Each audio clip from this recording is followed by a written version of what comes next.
و معلوم می شود که این ایمان فردا ما را در نزد خدا منزلت میتید. معلوم می شود که 124,000 یک روایت، 360,000 یک روایت پیغمبر برای ما آمده، دانشگاه خدا را آباد کردیند، دانشگاه خدا را راست کردیند. این دانشگاه برای نجات ما آمده. خدا او ساعت ساز نیست که ساعت ساز او در دست کی میغلطه پروا نداره. خدا ما را خلق کرده، نمیخواه که ما در دست ابلیس غلطیم. ای جنس خمان پیامبران الهی را داد. این پیامبران با دلیل های به قوت، معجزات ظاهر و باطن و یارهای مشفق و غمخوار و دلیل های قوی و شریعت استوار خطی ما را به سوی انسان آدمیت دعوت کردند. یکی از همون نفر محبوب خدا رسول اکرم صلی الله علیه و سلم، اون جسم پاک، ذریه پاک، نسل پاک، خون پاک، از پدر پاک، مادر پاک به دنیا آمدم. پیامبر اکرم صلی الله علیه و سلم بعد از وفات مادرشان تحت کفالت باباشان و عمکی بزرگوارشان ابو طالب نمای یافته بودند.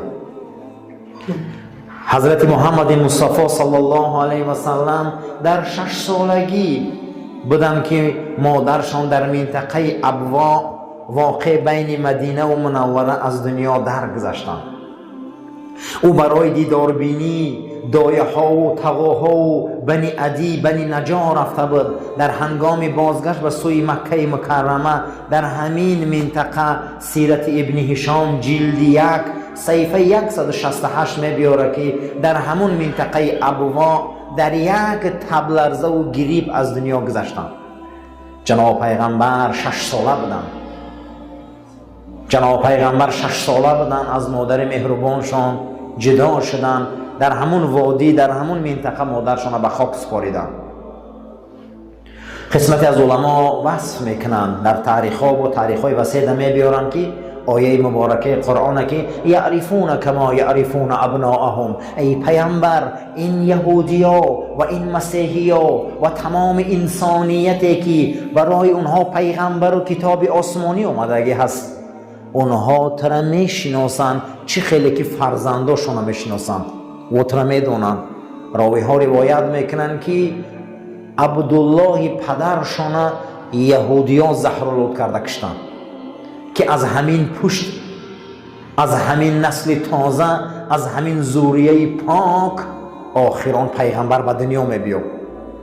چند بار گفته بودم که عبدالله مرد شجاع، قامت بلند، زیبا، همین خیلی انسانی بود که میدیدگی انسان عاشق میشد عبدالله را. همین خیلی زیبا بود. وقتی که به دنیا میبیاید حضرت عبدالمطلب میگه که اگر همین که زنم بچه کنه در پیش کعبه قربانیش میکنم، نظر خونه خدا میکنه. به دنیا میبیا عبدالله پدری رسول اکرم دیگه خوشرو جوان بوده است. وقتی که همین خیل نیت که میکنن با کلانای قریش میگن نه بیا قرعه پرتایی میکنیم، عبدالمطلب این خوب نمیشود، نخو فرزند قربانی کنی. میگه من نسل ابراهیمم همین نرس کردگیم. قرعه پرتایی میکنن، در قرعه 100 شتر میبیاید. 100 شتر چی میکنن؟ با جای عبدالله قربانی میکنن.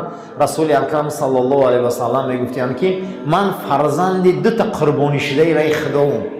میگفت کیای؟ میگفت یکم بابام اسماعیل، دوم پدرم عبدالله، هر دوشان در راه خدا قربانی شده بودند. او شام به قربانگاه کشیده شد، این شام به قربانگاه کشیده شد. به عوض او گفته از جنت خدا قشقاری کبوت آورد، به عوض این بابام 100 شتر قربانی کرد. من فرزندی 2 تا قربانی شده در راه خدا. وقتی که میبیای با زن یهودی صحبت میکنن، این زن یهودی صحبت میکنن که بیا با هم ازدواج کنیم، میگم مکه برم از پدرم اجازت پرسم بیام، میگه آخه خیلی بیا بکنیم و میری. روزی نمیشه عبدالله میبیای که در این حالت آمینه بنت خویلد قدرس بود مادرمان. آمینه را به حضرت پدرشان خواستگاری کردند. آمینه در نکاح عبدالله در آمد. مجموعاً 1 هفته 1 روایت 9 روز زندگی کردن. عبدالله گفت من مدینه منوره میرم برای تجارتام، تستر باز میگردم. اون زن یهودی در وقتی که پیشش رفت، عبدالله آمد. اون دختره که یهودی که تجارت میکرد گفت من آمدم، بیا اکنون ازدواج میکنیم. تو شرط مونده بودی که من در گپم میستم که این زن گفت که نه برای من تو دیگه در کار نیستی.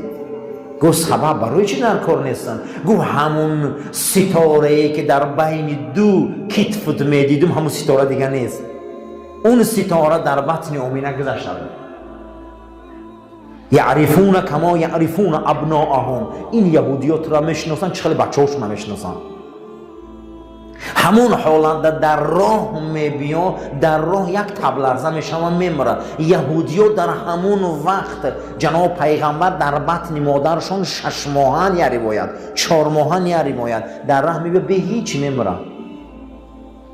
یه زهرش میکنن، زهرآلودش میکنن. بعد از او آمینه مادرمان به وزن میمونه. جناب پیغمبر به دنیا میبیاین. حضرت چیکار میکنن؟ میبیاین در همین وادی با نام ابوا، در همین وادی میبیا، توایاش خبر میگیره بنی نجار همینجا مادرشان هم همینجا در مادرشان هم زهرآلود میکنن. حضرت جوان بود میگه همین تا آمد میگه پنهان تقایاش آوردن.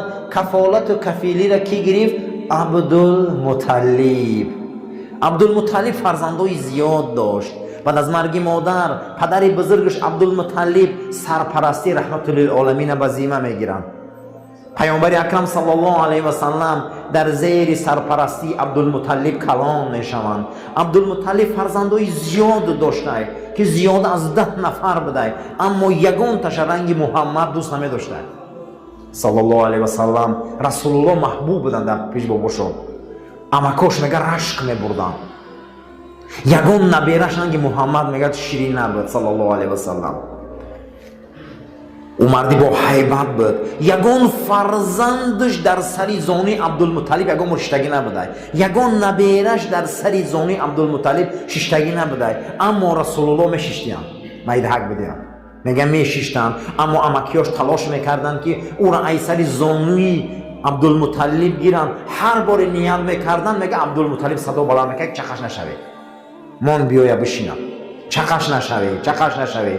اما پدر بزرگ میگه میگفت کارتون به این نگیره، کار نداشته باشه به این، زیرا که من در چهره این آینده در آدمی بزرگ میبینم، چخش نشوی. روایت سیرت نبوی ابوالفاریس صفحه 101 جلد 2 آوردگی بوده. یک روز میرسد که محمد من بزرگ میشود، یک روز میرسد که محمد من کلان میشود، تمام شاه ها گداش میشود. صلی الله علیه و سلم واقعا حق شد، واقعا حق بود. امروز تمام دنیا در رسول الله شگون کرده. امروز هیچی دنیا ارزش ارزه نداره در پیش رسول اکرم صلی الله علیه و سلم. آثارخانه های بزرگ دنیا یک دانه موی سرش دارن فخر میکنن. امروز آثارخانه های بزرگ دنیا صلی رسول الله را دارن فخر میکنن. آثارخانه های بزرگ دنیا قاشق رسول اکرم دارن فخر میکنن. حتی یک کاسه آب نوشیش عرضه میلیون ها دلار موندن روزی شدن. امروز هیچ کس به اندازه رسول الله مهربان نیست از زمین. این خیلی بزرگ و آبرومند نیست. حضرت بسیار دوست می داشت. هر کاری را که به پیغمبر وظیفه دار میکرد، پیغمبر همون کار همین خیلی اجرا میکرد که همش خیر و برکت بود.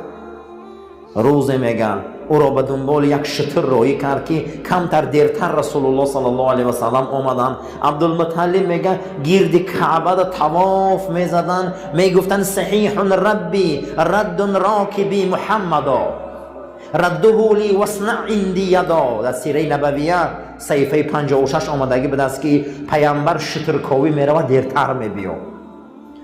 عبدالمطلب گرد کعبه ده میگه طواف کردن، همین دعا را کردن میگیره. همین چه دعاش؟ میگفته ای پروردگارا سواره و این یاردمچین محمد صلی الله علیه و سلم برای من ساق سلامت برگردان و لطف برای من ارزانی کن. هنگام پیامبر صلی الله علیه و سلم برگشتن، شترها را آوردن. عبدالمطلب گفت فرزند محمد صلی الله علیه و سلم. امام طبرانی حدیث روایت کرده، حدیث 5524 امام ابراهیم آورده حدیث 130 عبدالمطلب گفت فرزند محمد صلی الله علیه و سلم رنگ زنکا در حق گریه میکنه نگرانم. چه زنک برای بچهش گریه میکنه، زنک را یک کس پایده میسته، اینمی رنگ زنک شدم در حقیقت نگاهت میکنم کجا ده باشی. در صحیح سیره نبویه صحیفه 56 آورده در سین 8 سالگی رسول الله صلی الله علیه و سلم عبدالمطلب از دنیا رفتن، پیامبر به بابا ماندن. این ببینین اکنون والضحى واللیل اذا سجى ما ودعك ربك و ما قلى. ما ودعك ربك، ما ودعك ربك، وعده ای که در حقیقت رفته هیچ محل خدا تو را ترک نکرده. اکنون بینین که پدر را نمیبینه، مادر را نمیبینه، کلان بابا را نمیبینه. در اینجا خداوند پیامبر تربیت میکنه که مست دنیا و ثروت و مال و اولاد نباشه، بزرگی خدا را قایلش نکنه. که ما کی داریم؟ هممون خدا. باید هیچ که نشویم خدا. در حالت مردنش ابو طالب دستی عبدالمطلب دستی ابو طالب پدر علی را میقبه، میگه محمد وصیتت میکنم صلی الله علیه و سلم تا روزی که هستی چی خیلی بونیش کردم بونیش میکنی، وصیت میکنم.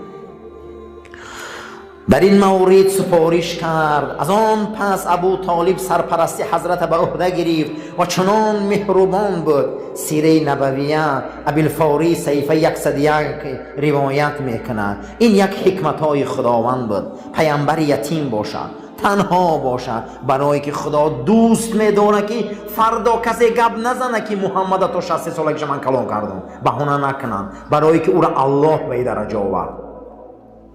وقتی که کسی را که در حقش سوره فتح باشه، انا فتحنا لک فتحا مبینا، اکنون امروز دروازه های دنیا را برایت من میکشم. کسی را که در حقش خدا سوره فتح آورده او شکست میخوره. کسی را که 18,000 عالم وعده کرده است که فتح مبینا، اکنون غلبه های آشکار به چشمتان میبینه. خدا رب در حق رسول اکرم صلی الله علیه و سلم روزی صلح حدیبیه وقتی که مسلمان ها آمدن از این جانب موسم حج، از این جانب مشرکان آمدن، مسلمان ها را نمیمونن با لباس احرام مکه دراین. پیامبر میبیاید او در این حالت نمیمونه، انمی خیلی بین استادگی هستن. حضرت در این حالت صحابه را فیراد میکنه با نامی که عثمان ابن عفان سیومین خلیفه اسلام. میگه عثمان اکنون تو میری سفیری من با مشرکین گفتگو میکنی. میره و عثمان دیر میبیا، در این حالت خبر میبیا که عثمان کشتیان، خیانت شده، عثمان خیانت کردن. جناب پیغمبر میبیا و در تگ چی؟ در تگ درخت میایستن. بعد از اون میگن ای مردم دوباره بیای بیعت میکنیم، اکنون دست میتیم برای خون عثمان. همه بیعت میته برای ایمان و توفیق، همه بیعت میته برای که خون عثمان بازگردانده شود. در همین حالت میگن ندا میبیا که عثمان زنده اومده است. بعد از عثمان میبیا و از صلح گپ میزنه که حضرت اینا گفته است ما صلح میکنیم با اون شرطی که شما این مثال حج نمیکنید، شرط موندیم. پیامبر اکرم میگه وقتی تنجی آرامی صلح باشه ما ما حج نمیکنیم. امروز اکنون بینه که کی طرفدار صلح تنجیه، اسلام یا دیگر آدم ها. پیامبر حجن ترک میکنه، احرام میبرورم، میگم مایلش من راضیم تنجی باشد از زمین. همین شما تنجی میخواهی؟ ای سال دیگر حضرت حج قرض کردن آمدن، حج قضایی داشتن. وقتی که آمدن صلح حدیبیه ستون مهره تاریخ اسلام های صلح حدیبیه از این جانب آمدن و یا شرط را همش موندن، شرط را همش موندن، شرط های وزبین موندن. کسی اگر به اجازتی پدرش و عمکش و تقاش پیش شما مسلمان ها میروه، او را شما قبول نمیکنید، ما باز میگردونید. جناب پیغمبر گفت مایلش اگر کسی ای شما میکنه همین خیل باز میگردونید. اگر کسی ای شما ای ما اگر نزد شما بر انمی شرط ها را میمونید. همین خیلی شرط های سخت موندن، همین خیلی پیامبر وضعیت چه تنگ کردن. گفتن که اگر رفت کسی از شما دوباره ناراضگی کرد آمد، شما جواب میتید که مقصد جواب میتید که شما را آیین دینتون جوابگو نبوده. پیامبر هم مرا قبول کردن به جان دین میلش. از سال امی حالت آمدن در همین ورق کلان توافق نامه اکنون باید نام ها نوشته شود. از این نام از مشرکان سهیل ابن عمرو، ابو سفیان ابن حرب همه کلان شونده ها. از این جانب حضرت ابوبکر، حضرت عمر، حضرت علی، حضرت عبدالرحمن ابن عوف، رسول اکرم صلی الله علیه و سلم موافقه صلح می شود. در اولین ورق نوشته می شود از محمد رسول الله صلی الله علیه و سلم صلح امضا می شود نسبتی ابو سفیان ابن صخر، همین نماینده های چی قریش. اینا میبیاین میگن نه رسول الله را میگیری، اینمی ما را جنجال برای رسول بودن تای در اینمی نامت میگیری، نامی رسول الله را میگیری، از محمد میمونی. بینن که همیشه انسان های به ایمان، انسان های خدا نتا شرطشان میمونن. آخه میگن همین نامدم میمونه که از محمد رسول الله نه، از محمد توقع میمونه. کی غیرت میکنه در دست خط کورکنه گیره و جوهر گیره نام رسول الله خط زنه؟ کاتب کی بود؟ حضرت علی. حضرت علی میگه دیگه دست من لرزید که من چه نام پیغمبر خط میزنم. که حضرت میگه اومدن قلم گرفتن گفتن با همین شرط صلح میخواه؟ بله. گو من نام رسول الله رو خط میزنم. من علاج کنم شما تینجی خواهی. قلم گرفتن حضرت در هم رنگ تر کردن. محمد چمون صلی الله علیه و سلم رسول الله چیکار کردن؟ بالاش هم تاریک کردن. گفتن میله همین تاریک کردن نبود که سوره فتح نازل شد.